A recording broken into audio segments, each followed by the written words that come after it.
আল্লাযী জাআলা লাকুমুল আরদা মাহদা ওয়া জাআলা লাকুম ফীহা সুবুলান লাআল্লাকুম তাহতাদুন। আল্লাহ পাক যিনি জমিনকে, এই পৃথিবীকে তোমাদের জন্য বিছানার মতো বিছায় দিয়েছেন, আর বিচরণের জন্য সমতল পথ তৈরি করে দিয়েছেন। এই পৃথিবীটা তোমার জন্য কি সুন্দর করে আল্লাহ পাক একটা গালিচার মতো করে বিছায় দিয়েছেন, সবুজ ঘাস তাতে রয়েছে। এই পৃথিবীর মাটি আল্লাহ পাক মানুষের জন্য কি সুন্দর ঘাটিতে পরিণত করে দিয়েছেন।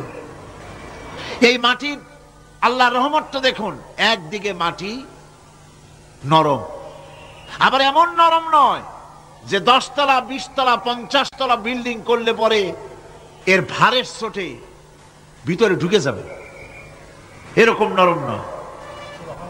যেখানে যতটুকুন প্রয়োজন ফসল ফলাবার জন্য বৃষ্টি দিয়ে মাটি নরম করে ফসল ফলাবার ব্যবস্থা করা হয়।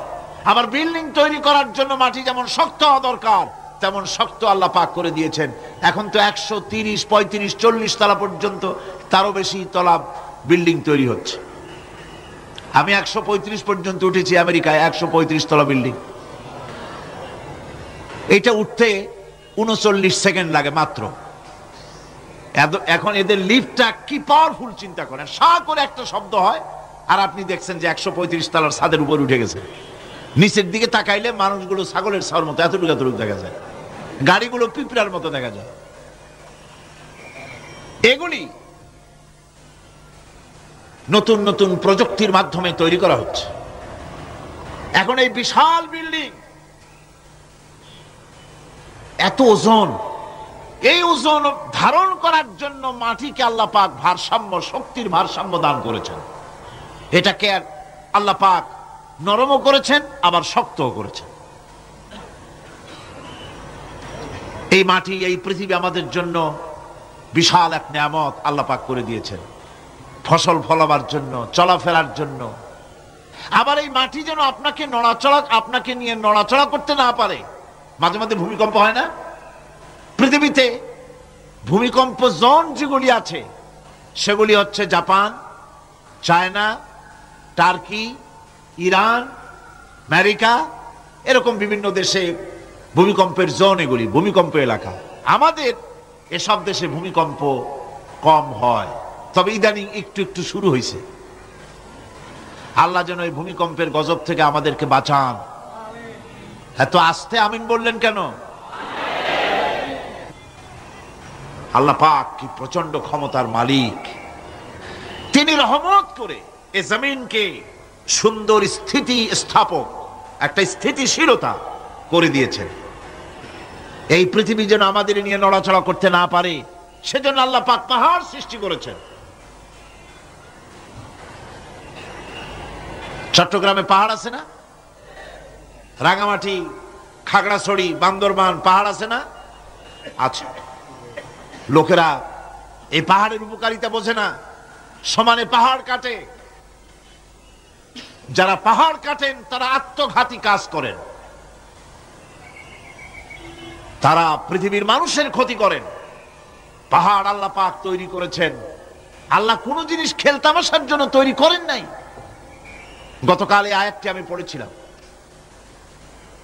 الذين يذكرون الله قياما وقعودا وعلى جنوبهم ويتفكرون في خلق السماوات والأرض ربنا ما خلقت هذا باطلا।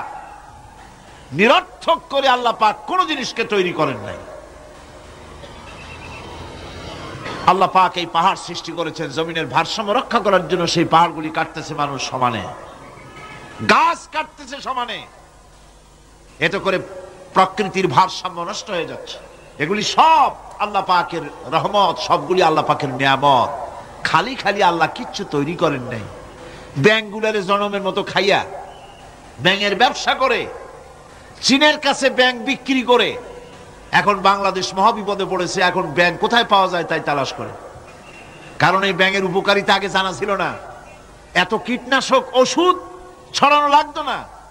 কীটনাশক ওষুধ ছড়িয়ে জমিনের উর্বর উর্বরা শক্তির 12টা বাজানো হচ্ছে। আল্লাহ পাক আপন কুদরতে আপন রহমতে অসংখ্য ব্যাংক তৈরি করে দিচ্ছে, যাতে করে অতিরিক্ত পোকামাকড় গুলিয়েরা ধরে ধরে খাইয়া ফেলে। আল্লাহ পাকের এগুলি কিভাবে নষ্ট করা হলো। আর এখন কীটনাশক ওষুধ দিয়ে সর্বনাশ করা। আর কীটনাশক ওষুধ আনা হচ্ছে ভারত থেকে, ইন্ডিয়া থেকে। ভারত থেকে কীটনাশক ওষুধ আর সার জানা হচ্ছে, তা দিয়ে বাংলাদেশের মাটির উর্বরা শক্তি আরো নষ্ট হচ্ছে। আপনারা জিজ্ঞেস করবেন চাষীদের কাছে কিভাবে নষ্ট হচ্ছে।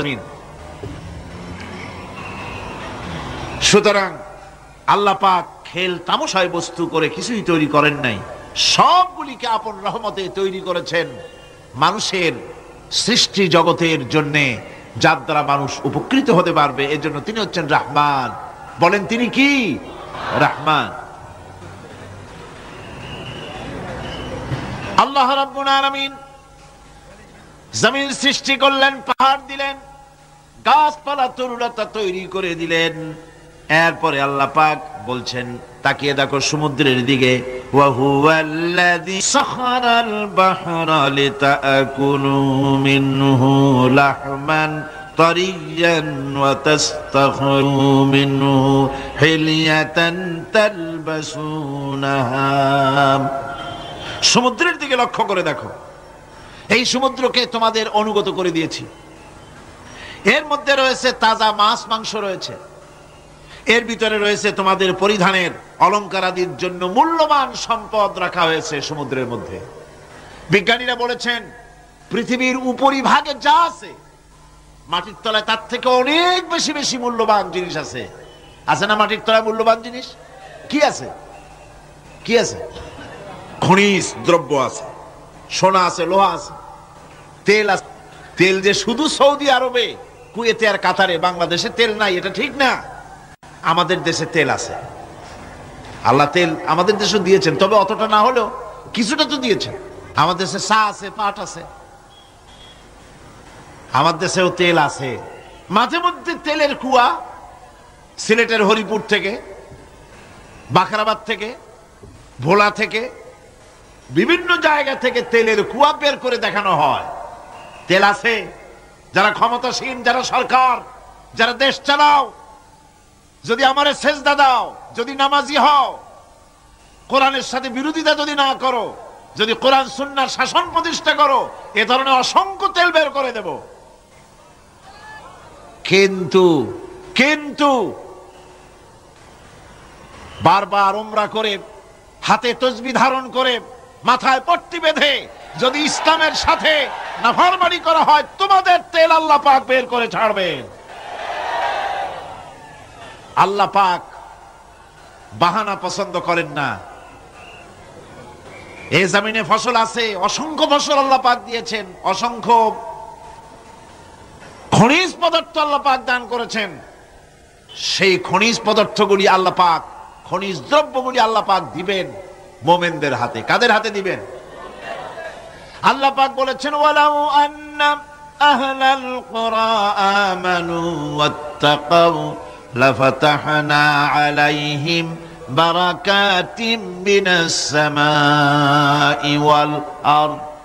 দেশের লোকেরা, জনপদের লোকেরা যদি আমার উপর ঈমান আনে আর আমার কি ভয় করার নীতি যদি অবলম্বন করে চলে, তাহলে ওই দেশের মানুষের জন্য আকাশ আর জমিনের সব বরকতের দরজা আমি আল্লাহ খুলে দেব। নিয়ামতের অভাব নাই, যথেষ্ট নিয়ামত আল্লাহ পাকের আছে। তাহলে বললাম, এই পৃথিবীর উপরিভাগে যত নিয়ামত আছে, পৃথিবীর ভেতরে এর থেকে কম নাই। কত ভিতরে? এই ভিতরে যাওয়ার জন্য একবার একটা চেষ্টা হলো। আমেরিকার ওকলাহামা সিটি, এটি একটি স্টেট।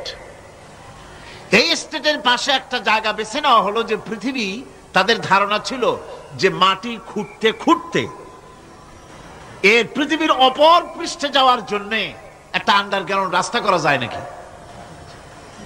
ছোটবেলায় পড়ছিলাম ভূগোলে একটা বইতে, যে কেউ যদি আমাদের দেশ থেকে এখান থেকে মাটি খোঁড়া আরম্ভ করে, তাহলে মাটি খুঁড়তে খুঁড়তে একদিন না একদিন আমেরিকায় পৌঁছে যাবে। কোনো ভিসা টিসা লাগবে না, VD7, DB7, 97 লাগবে না। এমনি যাইতে পারবে। মানুষেরা চেষ্টা করলো মাটি খোঁড়া, মাটি খুঁড়তে খুঁড়তে পৃথিবীতে এটাই ছিল প্রথম এই দুঃসাহসিক পরিকল্পনা। ৬,০০০ ফিট পর্যন্ত মাটি খনন করার পর কোনো কুল কিনারা করতে না পেরে তারা এই দুঃসাহসিক পরিকল্পনা ছেড়ে দিল। কিন্তু গবেষণার শেষ হয়নি। যারা গবেষণা করেছেন তারা গবেষণালব্ধ, তাদের অভিজ্ঞতা তারা লিখেছেন যে পৃথিবীর অন্তত ১৮০ মাইল গভীর পর্যন্ত তাদের একটা আইডিয়া হয়েছে যে পৃথিবীর মাটির নিচে অসংখ্য খনিজ দ্রব্য রয়েছে, অসংখ্য নিয়ামত এই পৃথিবীর মাটির ভিতরে আল্লাহ পাক লুকায় রেখেছেন। ওর তলায় কি আছে বিজ্ঞানীদের মাথায় এখনো ঢোকে নাই। এই পৃথিবীর উপরে যা আছে ভেতরের থেকে আল্লাহ পাক বেশি রেখেছেন। এরপরে সমুদ্র, সমুদ্রের ভয়াল দৃশ্য দেখলে পরে মানুষের কলিজা ভীত, প্রকম্পিত, সন্ত্রস্ত হয়ে যায়। কথা ঠিক কিনা? যত বড় বাহাদুর হোক, সমুদ্রের ঢেউর মধ্যে যদি পড়ে বাহাদুরি আর থাকে না। ঠিক কিনা কন? যতই বড় আল্লাহ নাই, কিন্তু সমুদ্রে গেলে আর অসুবিধা হয় না। সমুদ্রের ঢেউয়ের মধ্যে যখন মানুষ পড়ে, আল্লাহ পাক বলেছেন দাল্লা মান তাদউনা ইল্লা ইয়াহু, একমাত্র আল্লাহ ছাড়া সবাই কি ভুলে যায়। আমি দেখেছি সমুদ্রের দরিয়ার ভিতরে ঢেউ যখন শুরু হয়, অমুসলিমরা পর্যন্ত তাদের ভাষায় স্রষ্টাকে যা বলে সে নাম ভুলে গিয়ে সকলের মুখ থেকে বেরোয় আল্লাহ আল্লাহ আল্লাহ, আল্লাহ বাঁচাও।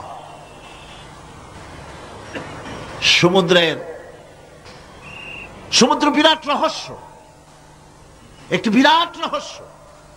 বারমুদা ট্রায়াঙ্গলের কথা আপনারা শুনেছেন।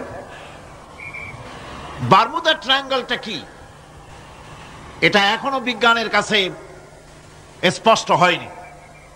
বারমুদা ট্রায়াঙ্গলের যে এরিয়া আছে, প্রশান্ত মহাসাগর এবং আটলান্টিক মহাসাগরের মোহনায়, এইখান থেকে যখন কোনো প্লেন যায় অথবা কোনো জাহাজের রেঞ্জে আসে, প্লেন হারিয়ে যায়, জাহাজ হারিয়ে যায়, কোথায় যায় কেউ হদিস করতে পারে না। এই সমুদ্র, মহাসমুদ্রের ভিতরে আল্লাহ রাব্বুল আলামিন অসংখ্য রহস্য রেখে দিয়েছেন, যা আজও বিজ্ঞানীরা উদ্ঘাটন করতে পারেনি।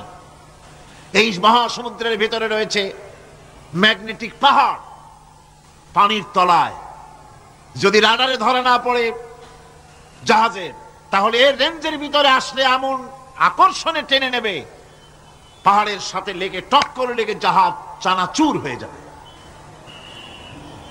এই মহাসমুদ্রের ভেতরে আল্লাহ পাক মাছ রেখেছেন, অসংখ্য মাছ রয়েছে, অসংখ্য ধরনের প্রাণী রয়েছে।